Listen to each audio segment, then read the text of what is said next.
That's a good one. That's a good one. Oh, God, it's a toad, son. It's a toad, dude. Let's go. I wake up to a little bit of drool on my pillow, feel like it's gonna be a bad day.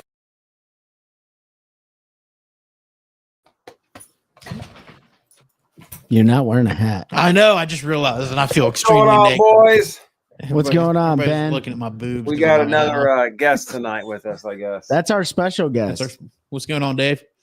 Oh, David Fuchs in the house. Welcome to Fishing Friday Live with One Cast. It's been a while since I've been here. You guys went live a couple weeks ago. I wasn't Yeah. here. A couple weeks ago, and Yeah. And then we had the Special Operations Bass Anglers Tournament, which if you didn't listen to our last episode with Mike Johns, we talked about that. Go do that.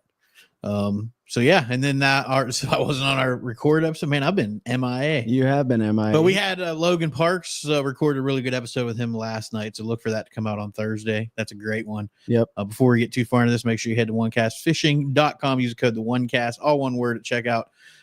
Don't buy any of those or buy them and send them all to me. I'll give you my address, especially if they're green pumpkin. No, make sure you check out all the soft plastics, long neck hooks, weedless nets, snagless jigs, all of that. onecastfishing.com, code TheOneCast. Grab your podcast hat.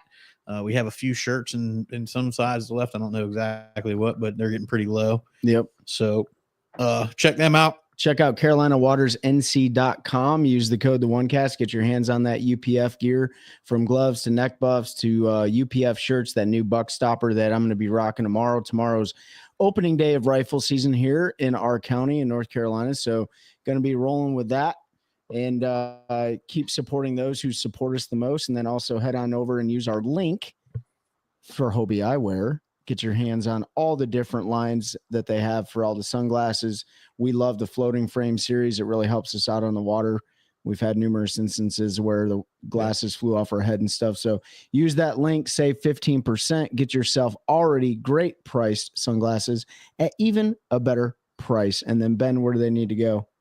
yeah, you guys need to go over to your app store, Play Store, download the Deep Dive app. I just brought it up here because I know on our recorded episode that we dropped yesterday that we filmed we recorded on Wednesday, and then we talked about last night. But the Deep Dive updated their wind model app, and so we had talked about if you guys already had it, you probably saw they take the wind and you can scroll forward and back in time and forward in time to see it affects the banks. But I don't know if you guys can see that.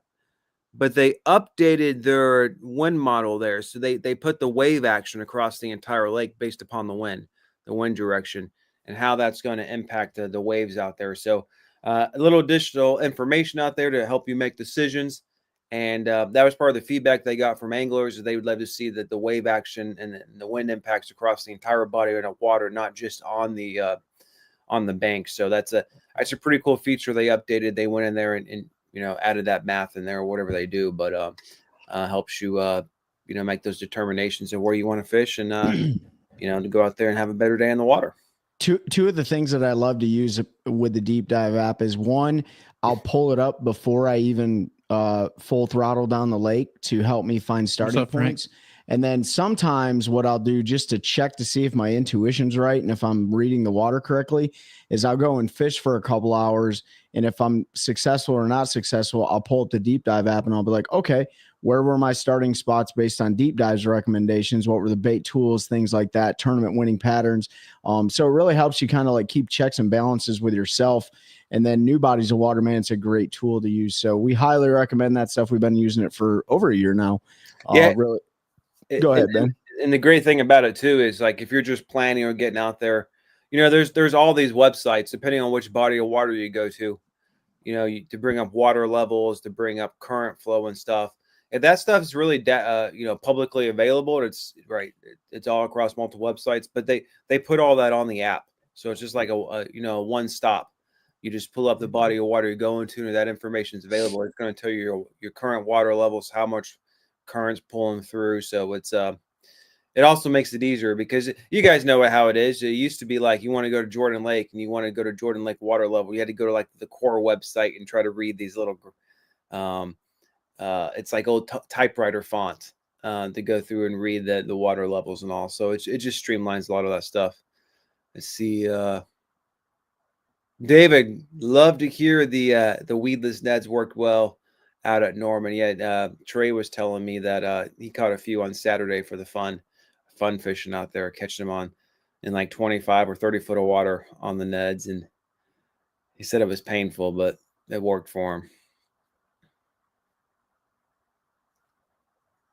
And so I don't know. I guess I'm the only one live right now because they froze. As you can see, I'm sitting here upstairs in the office and all. I decided not to drive up tonight because Trey and I recorded the episode yesterday on Wednesday, and then last night we filmed one. And I guess Pete and Trey are back. They're having internet issues once again out there. Yeah, it happens. Like, I'm not paying for the most expensive internet, so plus Spectrum is that's who we got now. But whatever, it is what it is. So can you hear us, Ben? Yeah, I can hear you. Yeah. So there was I asked a comment earlier in the community page, like what we wanted to talk about tonight. There was a couple questions in there. One of them was from Terry Baker, I believe. And he asked how to promote like high school, like youth fishing and stuff like that in the region. I don't know the answer to that, but I would say like, if you just Google like youth and high school fishing, they do have like different websites and stuff like that. If you're interested in like volunteering to help out at those events, they also take volunteers for boat captains and stuff. You can share all their information on your social media pages to help promote that.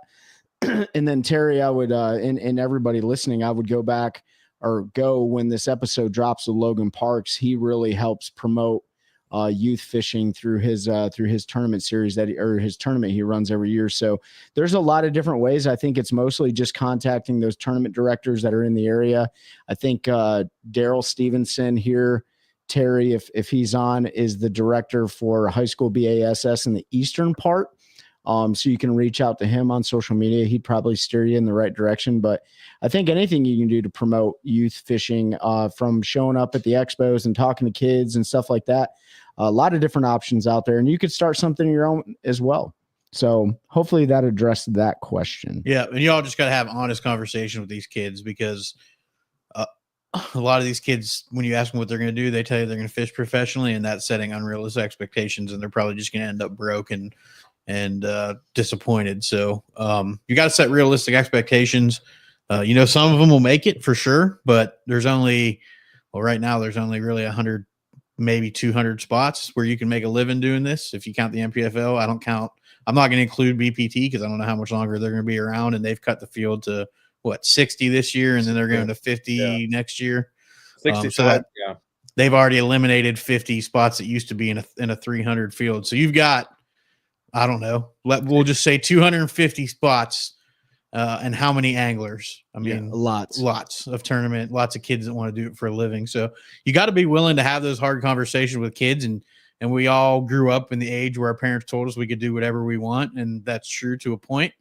But there's also things we can't do because, I can't be rocket scientist because I'm not that smart. Yeah, you are. Like, you can do there's things that we all have limitations, but when you're talking about competing in a sport, something competitive, and Seth, thank you, I appreciate that. And Seth can speak on multiple angles. Seth thought he was going to make the NFL, and was a great quarterback, played college ball, played some semi-pro arena league. I think was it arena league or just semi-pro. I don't know. Like, soccer, he played. Wasn't it? Yeah. Was it soccer? Yeah. But that dream didn't come true. And it's a competitive field. And when you're talking about 250 and just say there's another, I don't know, let's say there's 750,000 kids that want to do it, and there's only 250 spots to do it, your odds aren't great.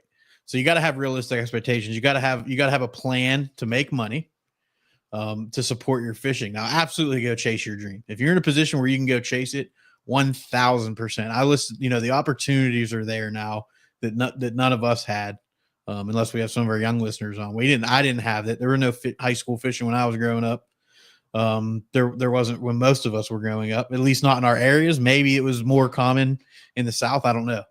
But growing up north, there was no high school fishing teams. There are now. I don't think my high school has one, but I know my nephew's school had one that some kids started. So take advantage of those opportunities, and you're going to know pretty quick if you have any type of shot. Just to think about how competitive it is, just look at the high school national championship. Oh yeah, Like 400 boats. 400 boats. Yeah. So you're talking about two 402 anglers angler boats competing for 250 jobs. And that's just the kids that are fishing that. That's not counting all the college kids.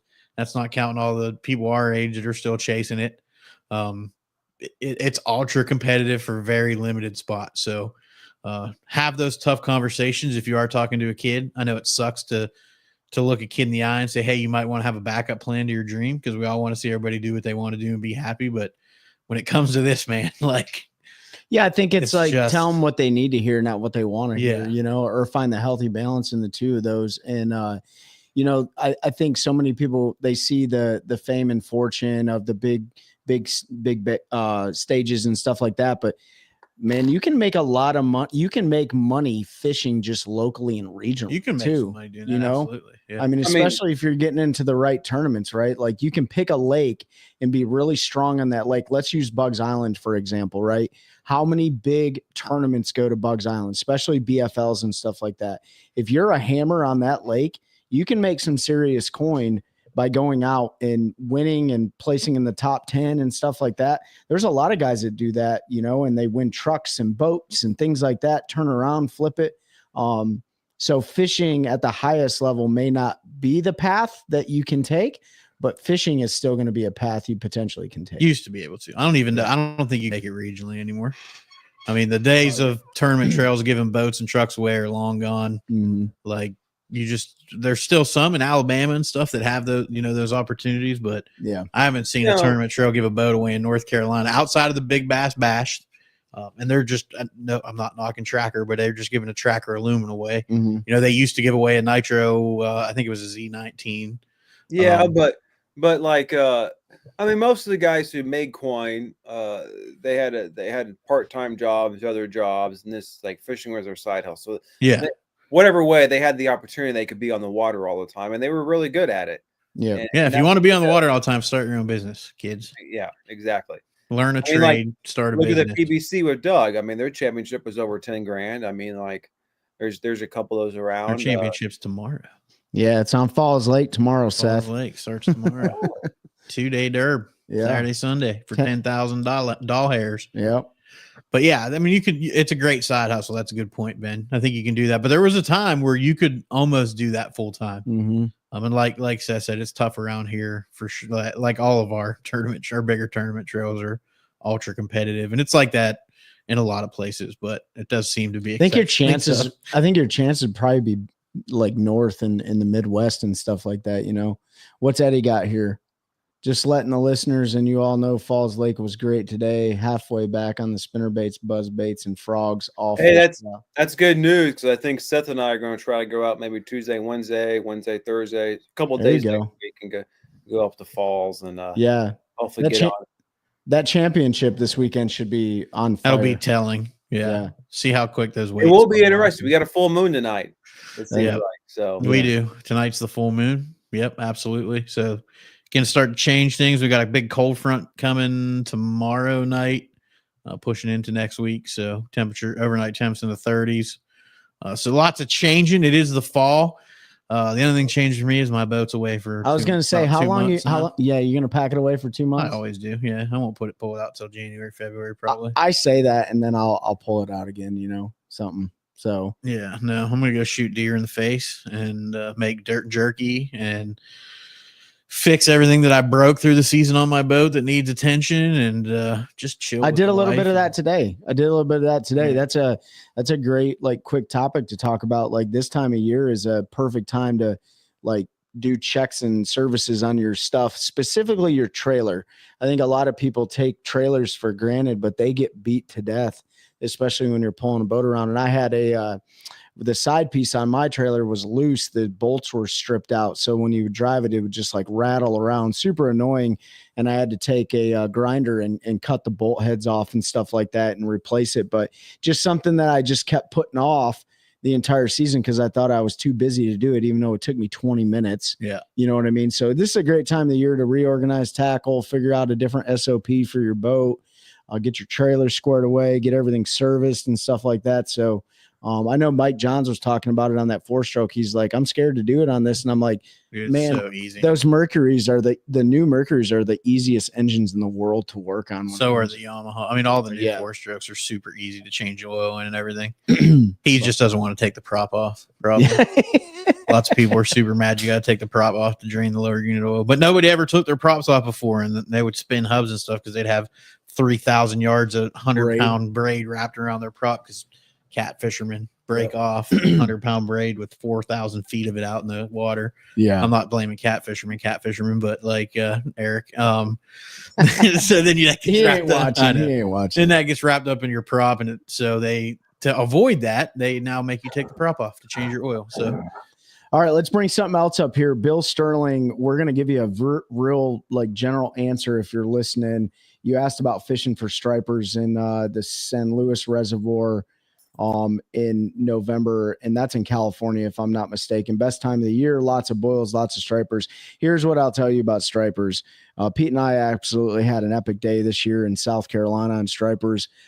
If your question is you're not getting bit, I would say change your bait, and specifically a weightless fluke with an exposed hook is a really great way to get those stripers. If they're not hitting like, walking baits or jerk baits or whatever else that you're throwing at them, if they're coming up to the surface, a weightless fluke is a great way to get a lot of those bites. It's not aggressive. It's really finesse, but it looks like a bait fish cutting through the water, and you're just waiting for that thump, and then you set the hook. We used 15-pound tests or whatever Pete was using, 17, and we caught, over 100 striper in like a 3-hour period. So hopefully those boils turn into bites. If they're not hitting top water, try that weightless fluke, man. That's a great thing. And then when they go down to the bottom, if you're scoping them, a great way to get them when they're down at the bottom, because they still bite down there. At least from our buddy Ted. Well, they still bite on the East Coast. They still bite on the East Coast. So maybe in California it's a little bit different, but spoons and stuff like that are great baits to drop down there, especially in super deep water and when they start going to the bottom. So hopefully that helps you out, brother. Yeah, we don't know anything about striper fishing, so I don't know if they eat flukes over there. I would look at what they're eating and figure it out from there. Maybe ask questions to some local guys. I don't know how secret it is there, but they're pretty tight-lipped around these parts about their striper fishing. Yeah. Well, we got another question that just popped up. This is a pretty good one. Michelle Thomason. Yep. There's controversy in Alabama. Our DCNR is trying to ruin tournament bass fishing, proposing a slot limit of 14 to 20 inches on all lakes in the Coosa River chain for tournament anglers, yet non-tourney fishermen can throw 10 bass in a cooler each. Bass revenue, if this is allowed. Yeah, I think that's a tough one. I got to look at the science before I can make. I got to look at the study. I've got to see exactly what they did. Trust the science. I'm not saying I trust the science, but I need to see what they did, because I'm not going to make just a completely blind, uneducated statement. I don't know those fisheries well. I don't know how healthy they were. I look at the weights of some of the derbies on some of the Coosa River chains, and I think they probably need to do something because they weren't great. I understand some people like to go out and catch 104-pound or 14-inch, 1.5-pound bass. I'm not huge. I'll do it, but that's not my favorite thing to do. There's times when it's super fun, but if I'm fishing a derby, I don't know. I say we have to see. People said they were going to ruin Lake Fork when they put a slot limit on there, and it's stronger than ever. The tournament fishing's great. It's kind of one of those adapt or die. Like, we have government. They're going to try to do, I believe they're trying to do what's best for bass fishery. We know enough biologists and folks that do that for a living to know that they're not doing it just to spite tournament anglers. But I don't know enough to make a fully educated opinion. For me, I'd say maybe it's a good idea. Maybe it's not. I don't know. I don't know enough about those fisheries and the studies. So we talked about it with Logan Parks. If you listen to our episode that drops next Thursday, you can hear his opinion. He lives there, does a lot of fishing on those lakes. It sounds like the lake they chose to do the study on in the Coosa River was probably not the best lake. And they're basing all the data for the whole system off of that. But at the end of the day, if tournament fish kill post-release mortality is actually detrimental to the fishery, then I totally understand. Because here's the thing. Every single one of us fishes tournaments. Every single one of us has watched people dump dead bass. And if you're going to kill them and dump them back in the water, then they absolutely should not let us do that. They shouldn't. They should shut it down. If you're not going to take that fish home and eat it, or you're not going to give it to somebody that'll eat it, 1,000% you shouldn't be fishing that tournament. And look, the only thing I read was the article that came out on Wired to Fish, and so I didn't go look at the study and all, but the argument they were making, I don't know if it was a quote or what, but like bass anglers don't take fish anymore. Like if you're out recreational fishing, you don't take a fish. Like the only time we take a bass home is if something happens and it dies on us, right? And yeah, I want to put it in my private pond. It doesn't happen very often.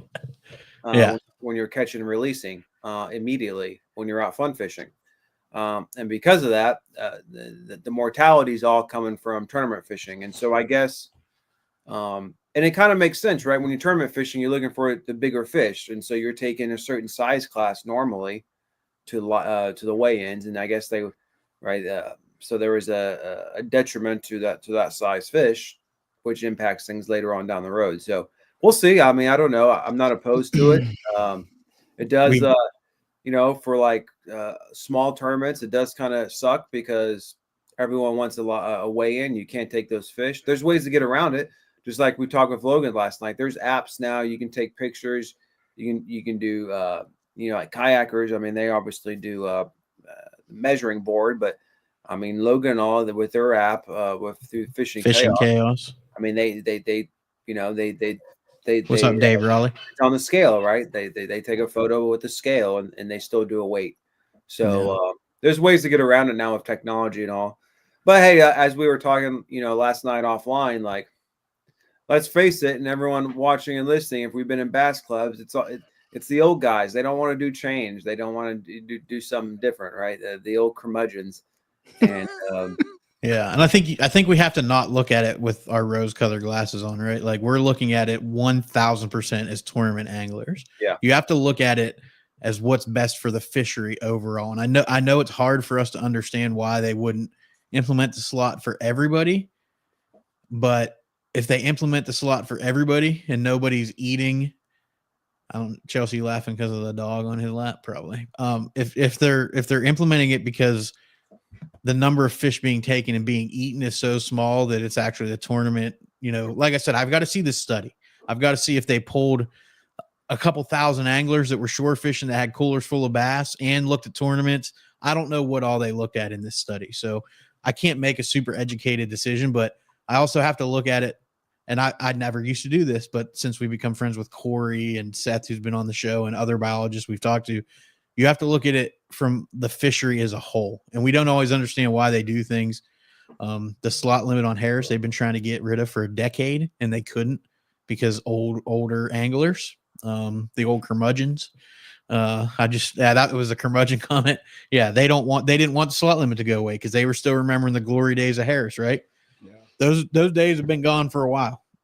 Yeah. And it actually hurt the fishery by having the slot limit. So it took a decade for them to be able to get rid of that slot limit. And now I don't know how long it's going to take for that fishery to rebound and start to see some better fish. I think we will if people will keep bass. And that's the biggest thing. So God bless Ray Scott and everything he's created, but he's also created a huge problem in this world by beating into all of our skulls for our entire life. Catch and release, catch and release, catch and release. We got to start releasing some of those fish to the grease. I got to do it too. Yeah. Like I won't eat them in the summer because I feel their muscle structure changes and they just get mushy.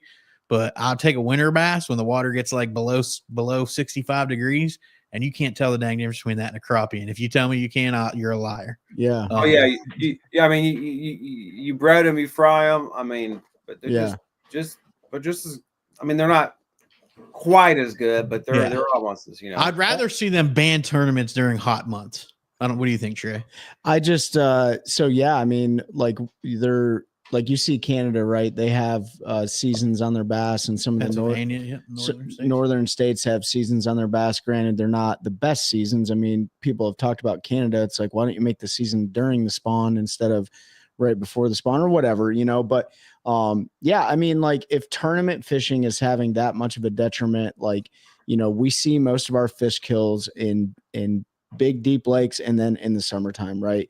And the other thing I would say, so I wouldn't be opposed to giving these lakes a break, right? Would it suck? Yeah, it would suck for all of us, but you think about the long run, that's what most people aren't thinking about. They want that instant gratification and stuff like that, but we're talking long-term effects. The other thing too, Ben, and you said this about like tournament anglers are out there targeting the biggest bass in the lake.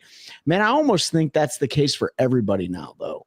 Like everybody has, like all recreational fishermen, to include like your social media influencers, YouTubers and stuff like that. Well, they're going out and targeting the biggest bass and then throwing them in the live well and driving around all day with them and then taking pictures at the end of the day and dumping them in the water. I'm not saying they need to make that illegal. You know what I mean? What I meant by that is, you go out there fun fishing. If you're fun fishing, well, even if you still catch a big bass, you might put in a live well. What's up, Tim? Minutes. But a lot of times you take your pictures and you release it. I mean, that's what, Yeah.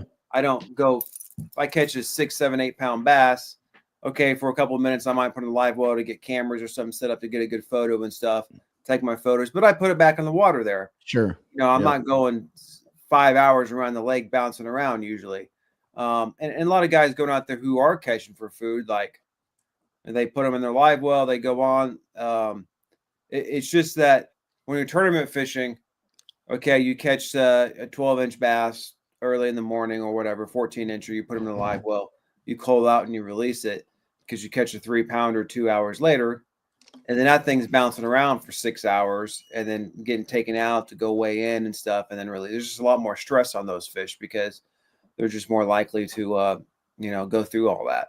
Yeah, I think, going back to Michelle's original question, is it going to be good or bad? I think it's just like our buddies told us, that work for NCWRC. It's like a lot of this is trial and error, when it comes to making decisions, right? There's data that supports that this could be a potential lever that they can pull to make the fishery better.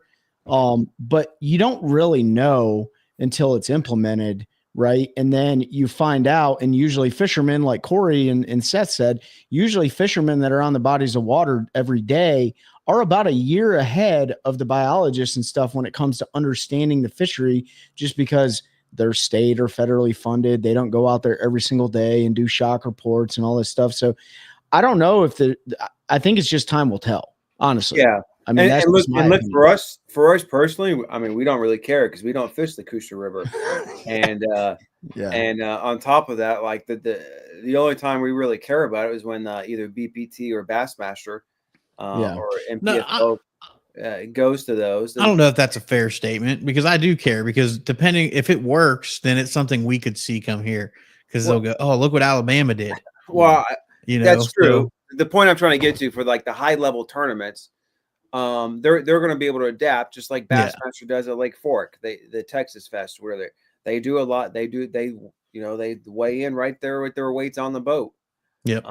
And so, but that's fishing at the highest level where they got the resources to do that. When you talk about individual, like small clubs or small regional tours, I mean, like I talked about, with technology now, there are ways to adapt for that. It's just whether it's or not going to hit them. I mean, it's going to impact them. Just remember, tournament anglers, it's not all about us. That's the biggest. That's why I said you can't look it through our tournament angler glasses. We have to look at it. Think about if you have children, like your kids being able to go out there and catch a 4-pound bass like that. Like I said, I truly think that the biologists and their state departments are all trying to do the right thing. It doesn't seem like it to us all the time. A lot of people get upset, but they really do care about the resource.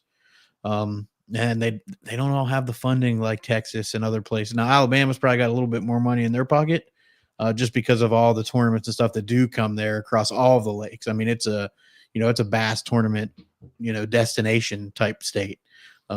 Alabama, Tennessee, those are places you see people go just to fish a tournament and say they did it. I wonder if Dustin Connell said anything about it yet. I want to hear him. I don't know. I don't know if Dustin will, because it's not official. It's still a rumor, and it was released by a Fishers of Men tournament director that said his friend sent him this document, and this is what's going to happen. So Alabama Fisheries have not made any type of statement. There's been nothing official yet. So it was a Wired to Fish article based off a rumor, and I saw something. And so we don't know. So we're this is probably the closest thing to controversy we're ever going to talk about on this show, because we don't really get into that stuff too much. But Michelle, I appreciate your question. Hopefully we answered it. I know it's probably not the answer you were hoping to hear. Is it going to reduce revenue like she said in the comment? Probably. It could. It very well could if tournament organizations don't do things like Logan Park's tournament, and make sure you go listen to that episode when it drops next week, or kind of how the some of the MLF series, catch weight release or kayak series does it. Like, it very well could hurt revenue. But tournament organizations, they're not excluded from adapting and stuff like that. So I don't know. Time will tell. I think that's really the thing. It's all speculation right now.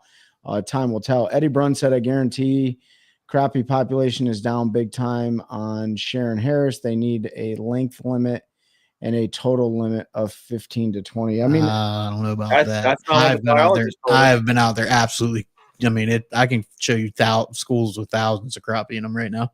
Yeah. I went out there and schwacked them. Yeah. I mean, Seth talked about that a few months ago, or whatever he came on last, maybe a year ago. But like, Jordan was the only lake they were potentially concerned about. That's why they have a limit on Jordan. Yeah, they think they put an 8-inch limit on the ones in Jordan. Yeah, I mean, crappie aren't. They're like bass. They're going to move around. They're going to adapt and stuff like that. I mean, obviously, they're going to be still on the brush piles that you may have thrown in the water 10 years ago and stuff like that. But I can tell you right now that we had during that Warrior fishing event with Take a Warrior Fishing a few weeks ago, man, we had like a 2.3 pound crappie weighed in. We had a bunch of close to 2 pound crappie. I mean, guys were catching some big. We had a lot of pound plus crappie. Yeah. If anything, there's too many crappie at Harris. People need to take more out. So that's one of the things that people need to realize about bass fisheries, right? I got a good buddy who's got like a 120 acre pond here in Chelsea. If you're still on, just type yes in the chat. He's got a 120 acre pond in Moore County, and twice a year he calls out. He has a tournament with all his friends on his pond, and he calls out every single crappie that they catch, right? Because crappie can be very detrimental to a bass fishery. Terrible to a bass fishery. Yeah, so a pond especially. So, until and I think that goes hand in hand with them, removing the slot limit on Sharon Harris as well. Oh, that's a nice deer. That's Chelsea, the number one target, standing right in front of her stand. But yeah, I mean, like if they keep if they keep the population of crappie high, and they remove the slot limit, like it might not do the bass any justice either. So it's just your shooters there right now. It's hit or miss, Eddie, when it comes to that stuff. But if you're noticing something, I will tell you this. The North Carolina biologists are very, very welcoming to feedback, right? And if any of you in North Carolina want to talk to them, message me, and I can give you their cell phone number, especially Seth. Like, he is 100% open to talking to anybody. And it'll be and your claim needs to be supported by some form of data, right? Not like an Excel spreadsheet, but like your observations every single time you go out there. And 4,400 acre lake, obviously not all of it's accessible. There's definitely buoyed areas and stuff like that. And then, big crappie and a lot of crappie do a lot with what these bass are doing now. And they've probably been doing it forever, and that's roaming around the deep, so just because you can't see them doesn't mean that they're not there. But Eddie, I mean, please, if you notice anything, reach out to Seth Micah. He's one of the biologists here. He doesn't cover Sharon Harris though. Yeah, he does. He doesn't cover Jordan or Fall, but somehow Harris fell into his purview. Yeah. So, reach out to him. Reach out to him. We can get you in touch with him if you have some observations you want to talk about. But so the reason there's still no size limit and no limit on Harris is because there's far too many crappie. It's overpopulated as a lake. It doesn't get the attention that Jordan and that does from crappie fishermen. There's guys that go out there and do it, but not like Jordan, because to your point, Eddie, it's a 4,400 acre lake. So it just doesn't get the traffic. It doesn't get the people keeping them. So go out there and fill a cooler up, man. Like, that's the best thing you can do. That's like when Seth came on and he talked about all like the city lakes around Raleigh, Burlington, all. there's no limit on crappie because they populate and spawn way too Yes. much. And The that smaller actually, the lake, the and, worse. and that actually prevents the bigger fish from growing because there's just too many of them. Yeah. I mean, I'll take you to a brush pile in Harris right now. There's probably 400 of them jokers on train. Yeah. I found it last weekend. Like, it is absolutely jam full of crappie. I dropped the jig down one time and it looked like the entire brush pile swam at it. It was A guy ridiculous. actually was crappie fishing a couple weeks ago and caught a 7-pound largemouth. Yeah, on a out of crappie jig. on a crappie on jig. 6 pound. Yeah, it was pretty intense. 6 pound one. But yeah, Eddie, I mean, that's our feedback on that, man. I mean, there's no right and wrong answer. Everyone has a different observation. So, but they want to hear from us. I'll tell you that. Pete, that was like a couple years ago. I was it was right before I deployed. Man, I guess it's been like 6-7 years ago. Whew, it's been a while. To Vietnam. I was out on my lake right before I left, and it was wintertime, January. I was just going out crappie fishing, and I was using spin cast things, right? The little push button. Yep. Ones with little mini crappie jigs. I'm going over these schools, graphing them. Then I would like troll or like drift over them, and I caught probably 2 or 3 or 4 pound bass out of those crappie things on those little jigs, on the little push button spin cast thing, stripping my line out. I'm like, oh my Lord. Mike Johns put a drop shot on a spin cast reel. That was pretty intense, man. Bro. So yeah. Did we have the garage door shut when we had Corey on? I don't know. We may have. I'm sorry. I think that might be it. It could be. Like, it's just enough disturbance in the force. Yeah. Too much disturbance in the force. Hey, Mike Tyson's fighting tonight. I don't know anything about boxing and stuff like I that. don't watch tennis. But here's my thing. I would love to see Tyson knock that dude out. Like one more good Tyson knockout. One more finale. I know somebody mentioned that. And I think Eddie mentioned that in the comments on the community page. Talk about Tyson and Jake Paul. I think his name is. I don't know anything about this kid. All I know is if he gets hit by Christine said it's rigged. I'm sure it is. All those things are rigged most of the time. You know, I mean, Tyson don't care. He just needs money. So yeah, Tyson just wants money. I mean, he's filed for bankruptcy. I did see Tyson slapped him yesterday. He slapped the taste out of that boy's mouth. And Logan Paul was like, "Oh, I'm finally." He brought the promotion and all and stuff. And like, I don't mind Logan Paul. He's doing it for money. He's doing it for promotion and whatever. What's up, D-Wayne? But all the comments were like, "Dude, that slap was a Georgia reaction speed. He just knows how slow you are." Oh. I mean, he is slow. He's like, I watched some stuff where he was moving around the ring, and he's definitely slow. That's going to be his biggest disadvantage. Yeah. Well, I mean, even if it is, he was training his New Balance tennis shoes. Jake is going down. It will say, Jake's the only box he ever fought, he lost. So it's like you got a guy who, I mean, he probably beat us all in the ring, right? Big dude, heavy dude. He does train to do this. Amateur boxer, he's okay. And he's going against one of the GOATs, maybe the GOAT. The GOAT. Yeah. Besides Muhammad Ali. Tyson might not get paid out from the fight purse, but if he knocks out Jake, there's going to be plenty of people. So many. Because there are a lot of people that do not like that dude. So I understand like the purse money. He's not supposed to knock him out in the first round, but I don't think it's temporary. It's turned to like there's a hatred there. Yeah. Which is funny because Tyson actually helped him get started in boxing.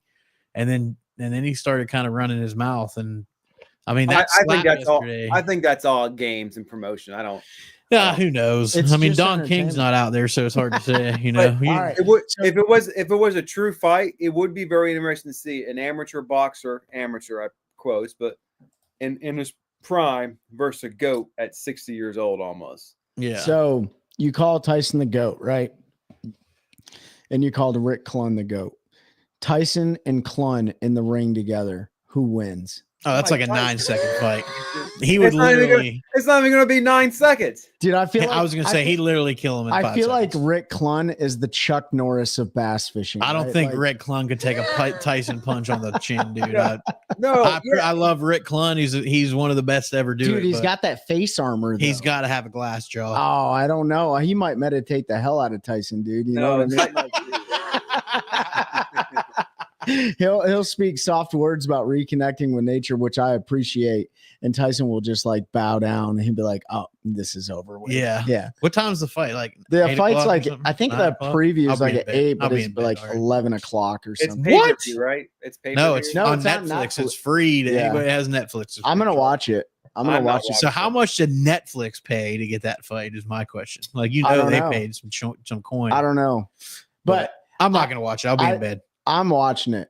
I may not even go to bed tonight. You know what I mean? Like I'm gonna get out there. It'll be 30 minutes. I'll shoot a deer and then I'll leave the woods. You know what I mean? So Rick would Yoda the F out of Tyson. Yeah, he would. So I think like Tyson's fighting the guy that he, maybe got into boxing or whatever. Like we've said this numerous times, but I would love to see an octagon at each like pro bass fishing event. I think it would be the greatest entertainment of all time, dude. Could you imagine that? Right? Like you got beef on the water, you bring it out back to the octagon, and you got Seth Fighter roundhousing like Corey Johnston in the face. You know what I mean? Yeah. I mean, I think Corey would win, but still, what'd Christine say? So, fishing question: what can cause someone not to catch fish when their boater is catching and you're throwing exactly what they are, even in the same areas? Man, 100 million things. I mean, line size, retrieve speed. It could be the way the hook is. If it's like a soft plastic swim bait or something, if his hook's perfectly centered and yours is off a little bit. Sometimes it's just luck. Sometimes it's just your day and it's not your day. So I've told this story before, like 4 years ago, and Sam came up on New Year's Day with a stiglet. We were, fighter'd have a dart. Yeah, we were fishing right next to each other in my boat, 15 feet apart, throwing the same spot. And he even threw on the jig I was throwing. I caught 18 pounds and 4 fish, and all he caught was a chain pickerel. Yeah. It's just like sometimes it's just what it is. There's no rhyme and reason about it. But for sure, 2001 Tommy Biffle could handle himself. 2024 Tommy Biffle. No. Have you seen any pictures of Tommy Biffle now? He ain't handling nothing. That dude can barely get up to get his trolling motor in the water. No. No offense to Biffle, another one of the goats, but so Christine, we've seen this numerous times. Like obviously you've experienced this coming down to North Carolina. You will catch a bass down here, I promise. But we saw it with David when we were on Sharon Harris. He couldn't catch anything, and I would get bit, right? And that was during the spawn. I've had it happen behind Pete before, where I'm throwing a bait, a bladed jig, a chatterbait to be exact, and I could not get bit. I literally could not catch a fish, and I watched Pete in the front of the boat absolutely jack them. And then there's been times where I've been in the back of Pete's boat and absolutely whacked him behind him, and it just happens like that. Now, the difference is if you are doing something vastly different, right? And so if you're throwing, the same exact swim bait, and like Pete said, if you're throwing it on 15-pound tests or you're throwing it on braid and David's throwing it on 10-pound, like that could be the difference, between generating a bite. Also retrieve, the weight of the bait that you're throwing. Like there are so many things. One person's throwing on a spinning rod, and one's throwing it on a bait caster. Yeah. If bait caster reels have different gear ratio, like I said, there's a million different reasons why, and sometimes it can just be luck. Yeah, and then sometimes you got a boater that's just putting you in the back and you can't get in. Sometimes your boater should just put their rod down, let you come up front, and he should position you so you can catch fish. But that doesn't always happen. So yeah, so I know there's plenty of times that I've you backboated your dad and my dad. Usually when I backboat Chelsea, she'll catch a 7-pounder though. Yeah, I'm like, well, that was what I get. But you know what, David, like that's just that's a learning experience for both of you. Maybe get her up in the front of the boat running the trolling motor and get her eyes on that active target or whatever. I mean, that's just he did let you. The other thing, those fish on Norman this go around, when they came up schooling, you had to put it on top of them. 100%. You couldn't cast off to the right a little bit. You couldn't you had to put it. If you couldn't make the cast and land it right on top of the fish, there was a good chance you weren't getting bit. Yep. The schools just weren't like they normally are on that lake. For anybody that's fished Norman, like normally when a school comes up, it's 100 fish. These schools are schools of 100, but they were coming up like 1, 2, 3, 5 fish at a time. So you literally had to put it on top. Well, the other thing too to consider too, and there are no fish in Norman, Christine, but it happened numerous times. A school may come up by 30 of them, only one of them bites, and then they all leave. Yeah. Like they're gone, or you educated them that quickly. And then a lot of times the spots chase that spot to the boat, and then they're like, well, this ain't right. And then they hover under your boat for minutes, and you got to leave and let them reset. So a lot of things, but there's no fish in North Carolina. So, but if you guys come down for still the Warrior, keep coming down. I promise if you come down in April for the Warrior event, we'll put you on one. And we got to say congratulations to David. He caught his very first spotted bass. There's like multiple first times for him. So good job, man. Not only if you come down in April, we put you on one, but I can almost promise we can get you your PB. Yeah, for sure. As long as it's warm enough. David said he's a great teacher then. So the weather's right. We'll get you. April's going to be jam-packed for us too. Super packed. We got 3 tournaments in the month of April. We got the championship the first week. Second week, we have another lake. And then I don't remember where we go. I don't either. And then we have the Take a Warrior fishing. And then we go to Mayo, then Take a Warrior fishing, and then Jordan. So 4 tournaments. When's the Take a Warrior fishing event? I'm not going to say the date because we don't have the permit yet, but it is looking to be in April. I'll tell you offline. I don't want to put it out there because until I know Doug got the permit. Okay. There's just a week that Dwayne. I said no. Doug's pulling the permit. Oh, Doug is. He's doing the weigh-in. Nice. There's just a week that's Liz's what week? Spring break. So what week? I think like around the 12th. Okay, you should be okay. Dwayne said he can. I can get you some good barbecue too. He said so. Jumping on my comment. Dwayne said he can get us good barbecue. Chelsea's gonna be able to fish with us this time. That's super awesome. We missed you at the last one, Chelsea. Yes.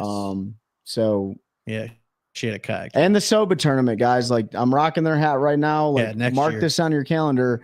Next year, I can tell you the Friday date. before Veterans Day. November 7th, 2025. November 7th next year. We're gonna be going to Lake Norman. Man, what a different fishery. I'm telling you right now, it was 180 degrees from what it was last year. So if you go back to our episode that dropped today with Mike Johns, we break that Soba tournament down. So check that out on Spotify, Apple Podcasts, whatever that platform is you use. That was a really good episode between Mike, myself, and Ben. So yeah, I wasn't there. Yeah, Pete was. It's okay, man. I think you were working or something. I had a late meeting. Yeah. Yeah. Frank Duffy said, if I can catch a fish in North Carolina, anyone can. Woohoo, miss my Chelsea. Mr. David said he is there. Yep. November 7th, Josh Watkins. You should definitely come up, Josh, dude. It's a ton of fun. We got a house. You can stay with us. Yep. There's lots of couples, wives, and we had a blast, man. So let us know if it's something you definitely want to do, bro.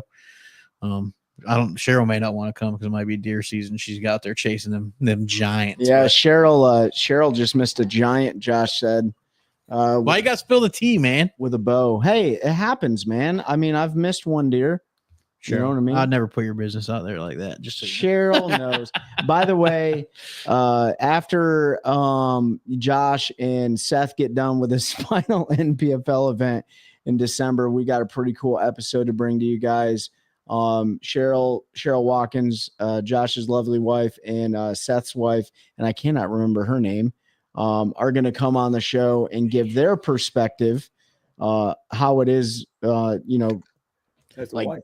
Yeah, as a wife in the industry, and all the ups and downs and stuff like that. So that'll be a really good episode, and I'm excited. I was just going to say a name, and I don't know if it was. I'm excited to hear their perspective on what that is, because that's something you don't hear a lot. You don't get that on a lot of podcasts and stuff like that, and it can probably help a lot of people out too, especially if you're kind of like on the fence, like if you're gonna throw 30 grand or whatever at a tournament season. So should be a really good episode. I hope Cheryl and Josh, hope you guys whack some deer up there in Illinois. Congratulations to your daughter for shooting a deer. And then I think John Branch, who's also part of the Army Outdoor team, I think I don't know if he or his son harvested a nice buck. So that'll definitely hopefully be happening for us this weekend. It's Christina Ellis. It's I was right. I almost said it. Then I was like, if I say the wrong name, Seth's wife will kill me. So yeah, for sure. But yeah, man, I'm looking forward to this weekend. Ben, are you getting out in the woods at all? Or are you going to Missouri? No, I got a community group thing tomorrow afternoon. So community service. So he did call you out to everyone. Cheryl, you see that? Yeah, I did. That's You're welcome. Old cucky man. Half right. I'm probably not going back to Missouri until Christmas. It'll still be alternative season there. So if I want to go out, I'll take a 44 Magnum because pistols are alternative. And Like straight Joker that thing. I wouldn't Like not the millimeter well, I one. mean, you guys know I've got a pistol. I've got a pistol kill on a deer before. yeah, with a collar. Yeah, it had a collar. It was somebody's pet deer. No, and it wasn't it's that. okay. It wasn't that one. It wasn't that one. But He walked up to it, fed it a carrot, and then no, but just slowly pulled it out of his pack. And it was close. There's only like 50 yards. I thought it was one of those tracking things on them. Do you still have the collar? Yeah, it's right here. Oh, look. Hey, everyone, look. So Ben, besides all that one cast fishing gear behind him, Ben's about to hold the collar up of the deer. He shot. Yeah, I thought it was a tracking collar. Well, so like this was I passed on a bunch of little bucks and I really wanted to doe that year. This is probably like 2 or 3 years ago. But it was my last day there and I needed some meat. So like, hey, whatever I see, I get. And I'm walking through the woods on this ridge line this way. And this deer's walking this way, right towards me. Like, yeah, it was coming to get lunch, dude. Scope. I was like, and I put my scope up and I see this collar on it. And I know the regulations in Missouri. It was like bad. I'll get there.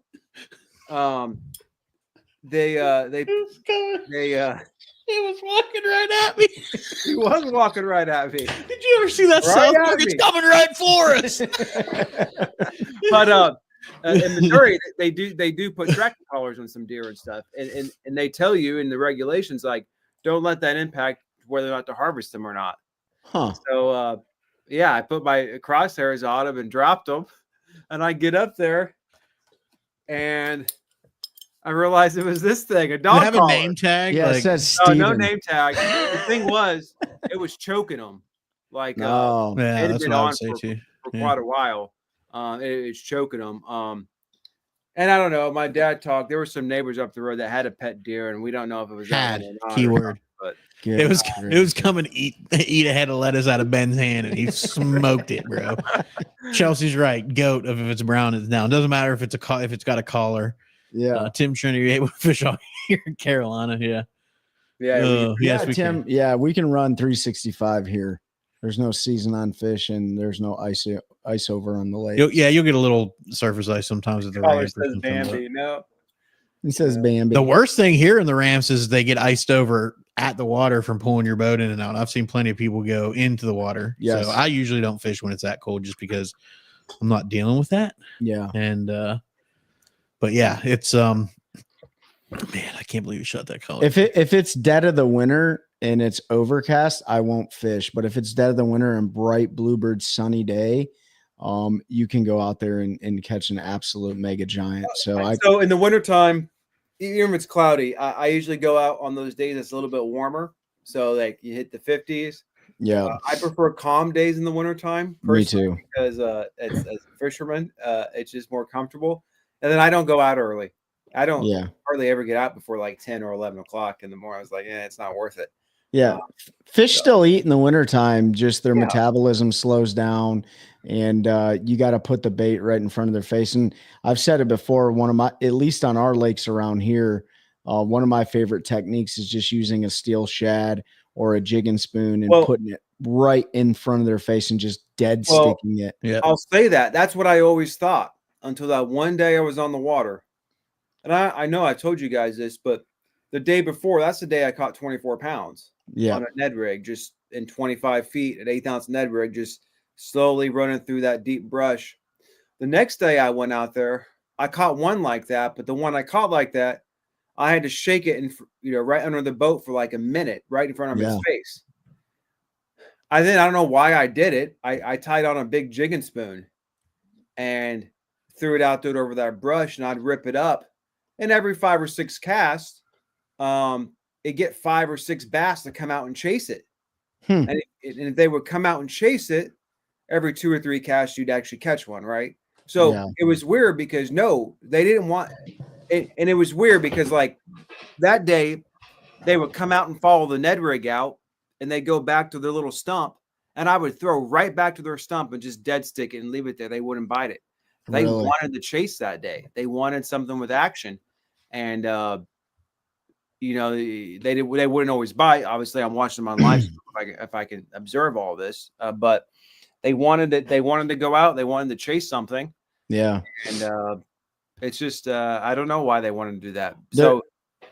Yeah, if you get the opportunity in the dead of the winter, depending on where you're at, obviously it's all, different and stuff like that. But if you can get 3 days of the same conditions and you can hit the water 3 days in a row, you'll notice a huge difference. Sometimes you will. Like there would be days where you go out, don't expect even to get a sniff. But then you go out the next day and you might see a little bit more activity. And then you go out the third day and you're like, okay, they're hungry. Now they're eating, right? And it's not just little baits that they're eating. Like if you can put a big bait in front of their face, they're like, I'm going to eat that before I eat a little Ned rig because I know that that's going to keep me sustained for the next, 36 hours or whatever. So, but yeah, I mean, it's not like they don't eat through the winter and you can catch some absolute giants. I mean, the first fish I caught it this year in 2024 was 7 pounds. I mean, like, straight up. I think about it, not all, but I would say a good majority of all my 8-pound plus fish have probably come January, February, early March timeframe. Yep. And a few of them are in the spawns. I'm not counting those, but like they're really good fish. It's too good to count spawn fish. Spawns. Oh no, it's too easy. They're like shooting fish in a barrel. They are. They're up on the bed. And, that's why people don't like. Well, they're easy in the winter because they're just laying there fat in a brush pile, and you just drop a bait on them and they eat it. I will tell you though, it is one of my favorite times to absolutely use forward-facing sonar technologies in the winter times. Yeah, one of my favorite times to not fish. Because especially when it's slick calm, you can just roll up. There's nobody on the lake. You don't have to worry about all that traffic. And you can just go map out like brush piles and like 25 foot of water or whatever. And you'll catch a lot of crappie, man. Like that's a great time to catch. I'm buying a jet ski just to get an extra Trey when he's out there fishing. Hey, there's one for sale over by your house. Trey, you're absolutely right. You get like a warmer day in the winter. I'm talking like mid 50s, 60 degrees. Yeah. You go out in the water. Most people, I mean, they'll have a couple crappie fishermen or bass fishermen, baby, but the lakes were almost empty. Yep. And if it's a calm day, decently warm out, you got your layers on, not a lot of wind. Like it can be some great times on the water. Yeah. And also the number one time, you should wear it all the time when you're running, but the number one time to keep your PFD on, because 24/7. Larry Reed and I almost got absolutely ever take it off T-boned last January, I think it was, or this January when we went crappie fishing. And I'll tell you what, if that guy's co-angler wouldn't have saw me, we were on Harris. We would have got T-boned, man. Like it was bad. We were catching a bunch of fish too. So just water will kill you. I will say the S turns in Jordan in January and February, they can get kind of hairy with all those boats out there, especially all the crappie fishermen. You try to get through the S turns, just like bumper cars some days out there, it seems like. Yeah, for sure. Yep. So Eddie Brunn said he offered a guy $3,500 for it, and it's still there. I assume you're talking about that jet ski. Yeah, it's definitely still sitting there. So, but listen, we've been running for an hour now. I know we got some sleep to get and, fights to watch and hopefully some deer to harvest tomorrow. Ben, you got any closing comments on your end before we jump off here? No, good live. Thanks everyone for hopping on here. Yeah. I've been looking at deer pictures for 20 minutes. Sorry. Yeah. Pete set up a blind 150 yards from me to cut the deer off. Oh my God. That's real dick move in the business, but that's fine. So Blue Falcon. Got a Blue Falcon there. We're L-shape ambushing. That's not even what happened. I literally put it in a position where they can't get by us now. So one of us is going to kill them. But no, definitely appreciate everyone jumping on here. Hope you guys enjoy the fight. If you're going to watch it, if you're getting out there fishing tomorrow, still good weather to fish in. It might be a little chilly, but tell you what, the bite should be on. Looking forward to that turnout for falls and seeing what the championship looks like for the PBC. And hopefully we knock some deer down and, stay grateful over the weekend. Pete, you got anything? No, I probably won't shoot one more. unless it's a big buck. All right. I got a long season, lots of time off, but Trey might. So and Chelsea. Yeah, I very well could. But hey, guys, appreciate you joining us. It was a great turnout tonight. Help us continue to grow a culture of anglers, helping anglers one cast at a time. That's a good one. That's a good one. Oh God, it's a toad, son. It's a toad, dude. Let's go. I wake up to a little bit of drool on my pillow, feel like it's gonna be a bad day.